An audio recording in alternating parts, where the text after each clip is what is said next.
एक बार की बात है दोस्तों, तीन भाइयों में इस बात को लेकर बहस छिड़ गई कि सर्वश्रेष्ठ दान कौन सा होता है। तब पहले सबसे बड़े भाई ने बोला कि धन का दान जो होता है वह सर्वश्रेष्ठ दान होता है।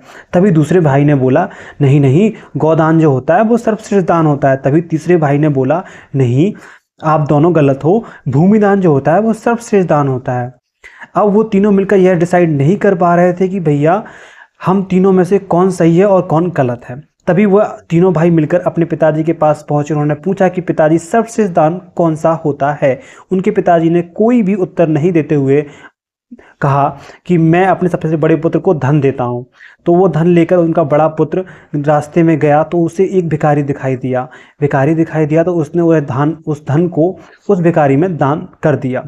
उसी तरह से दूसरे पुत्र को पिताजी ने गाय दान करी और वह दूसरा पुत्र रास्ते में जाकर उसी भिखारी को गाय दान दे आया। फिर तीसरा पुत्र भी उसी प्रकार से भूमि दान उसी गरीब को करके चला आया। कुछ दिनों के बाद पिता अपने तीनों पुत्रों के साथ रास्ते में टहल रहा था तो उसे वही भिखारी दिखाई दिया गया। वह अब भी भीख मांग रहा था। यह दृश्य देखकर उन सब लोगों का चेहरा आश्चर्य से भर गया। उस भिखारी ने गाय और भूमि को बेचने के बाद जो पैसा उसे प्राप्त हुआ उसको मौज मस्ती में सारा का सारा उड़ा दिया था। पिता ने समझाया कि बेटा, वही दान सर्वश्रेष्ठ होता है जिसका उपयोग सदुपयोग में किया जाए, अर्थात ज्ञान दान ही सर्वश्रेष्ठ दान है।